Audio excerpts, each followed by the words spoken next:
ఆంధ్రప్రదేశ్లోని ఒక పాత గ్రామం వెలగంపల్లి. పగలు చూస్తే ఆ గ్రామం స్వర్గంలా ఉంటుంది.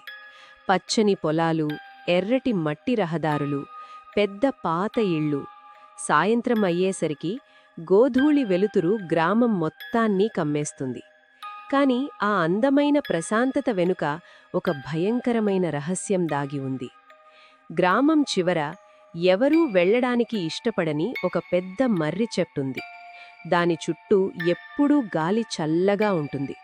పక్షులు కూడా ఆ చెట్టు మీద కూర్చోవు. ఆ చెట్టును గ్రామస్తులు పెళ్లి చెట్టు అని పిలుస్తారు. ఈ పేరుకి కారణం 16 ఏళ్ల క్రితం జరిగిన ఒక దుర్ఘటన. ఆ గ్రామంలో అనసూయ అనే అమ్మాయుండేది. తెల్లగా, పొడవుగా, నవ్వితే చుట్టూ ఉన్నవాళ్లు కూడా అలానే ఆగిపోయి చూసేంత అందం.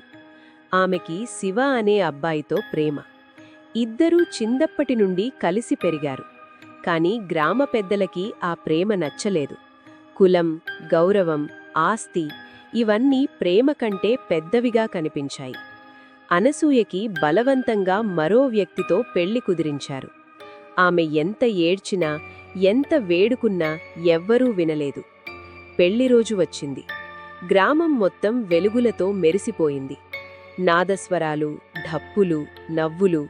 కాని ఆ కోలాహలంలో అనసూయ గుండె మాత్రం చీకటితో నిండిపోయింది. రాత్రి ముహూర్తానికి గంట ముందు ఆమె గది ఖాళీగా కనిపించింది. ఊర్లో వెతకడం మొదలైంది. చివరకు గ్రామం చివర ఉన్న ఆ మర్రి చెట్టు దగ్గర ఆమె శవం వేలాడుతూ కనిపించింది. పెళ్లి చీరలోనే చెట్టుకు నాలుక బయటపెట్టి వేలాడుతూ కనిపించింది. మెడలో తాళిబొట్టు పడే ముందు ఆమె మెడకి ఆమె ఉరితాడు వేసుకుంది. ఆ రోజు నుండి ఆ చెట్టు పెళ్లి చెట్టు అయింది. ఆ తరువాత ప్రతి సంవత్సరం పెళ్లి సీజన్లో రాత్రి 12 దాటిన తరువాత ఆ చెట్టు దగ్గర తెల్లని చీరలో ఒక ఆడనీడ కనిపిస్తుందని గ్రామస్థులు చెప్పుకునేవారు.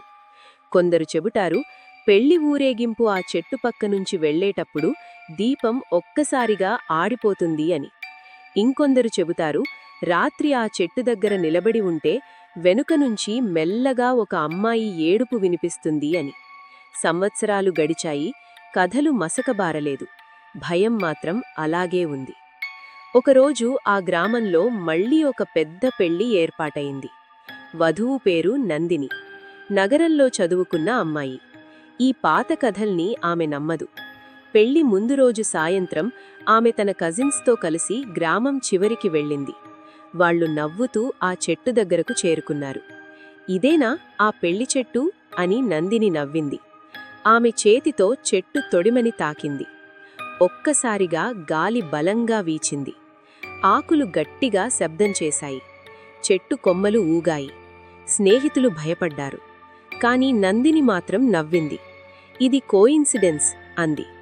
ఆ రాత్రి పెళ్లి ముందు రోజు నందినికి నిద్ర రాలేడు. గడియారం 12:07 చూపించింది.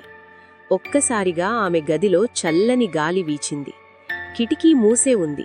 కాని తెరలు కదులుతున్నాయి. ఆమె గుండె వేగంగా కొట్టుకుంది. ఆ సమయానికి ఒక మెల్లని స్వరం వినిపించింది. "నువ్వు సంతోషంగా ఉన్నావా?" నందిని ఒక్కసారిగా ఉలిక్కిపడి లేచి కూర్చుంది. గదిలో ఎవరూ లేరు. ఆమె కిటికీ బయటకు చూసింది. దూరంగా ఆ మర్రి చెట్టు కనిపిస్తోంది. చెట్టు కింద తెల్లటి చీరలో ఒక ఆకారం నిలబడి ఉంది. జుట్టు ముఖం మీద పడి ఉంది. చేతులు నిశ్చలంగా వేలాడుతున్నాయి. ఒక్కసారిగా ఆ మర్రి చెట్టు కింద ఆ నల్లటి రూపం నందిని వైపు చూసి గట్టిగా నవ్వింది. నందిని కళ్ళు రుద్దుకుంది. మళ్లీ చూసేసరికి మర్రి చెట్టు దగ్గర ఏమీ లేదు. ఆమె తను భయంతో ఊహించుకున్నా అనుకుంది. కాని గుండె మాత్రం వేరే మాట చెబుతోంది. మరుసటి రోజు పెళ్లి ఏర్పాట్లు మొదలయ్యాయి. గ్రామం మొత్తం సందడి. కాని నందిని మాత్రం అలసటగా కనిపించింది. ఆమె కళ్ల కింద నల్లటి వలయాలు. ఎవరో రాత్రంతా ఆమెను పిలుస్తున్నట్టు అనిపించింది.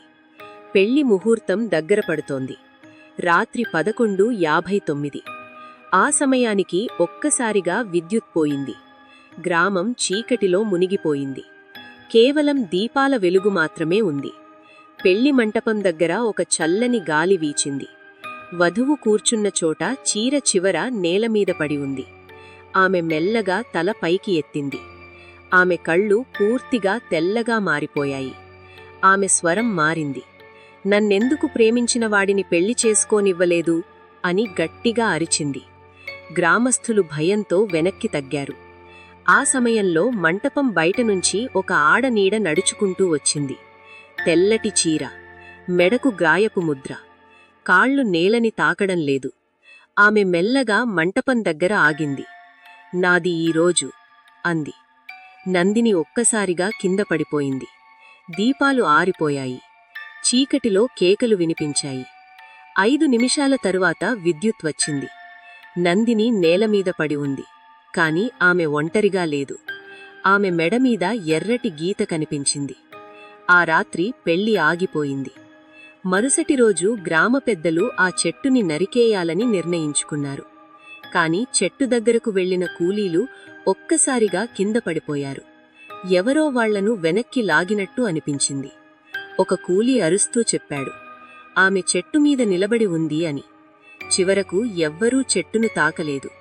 ఇప్పటికీ వెలగంపల్లిలో పెళ్లి సీజన్ రాగానే ఆ చెట్టు దగ్గర రాత్రి 12 దాటిన తర్వాత తెల్లటి చీరలో ఒక అమ్మాయి కనిపిస్తుందని చెబుతారు. ఆమె కళ్లలో ప్రశ్న ఒకటే, నువ్వు సంతోషంగా ఉన్నావా? ఆ గ్రామంలో ఇప్పటికీ ఒక నమ్మకముంది. ప్రేమను చంపిన చోట పెళ్లి జరగదు. ఎందుకంటే పెళ్లి చెట్టు ఇంకా ఎదురు చూస్తోంది అందరినీ చంపడానికి.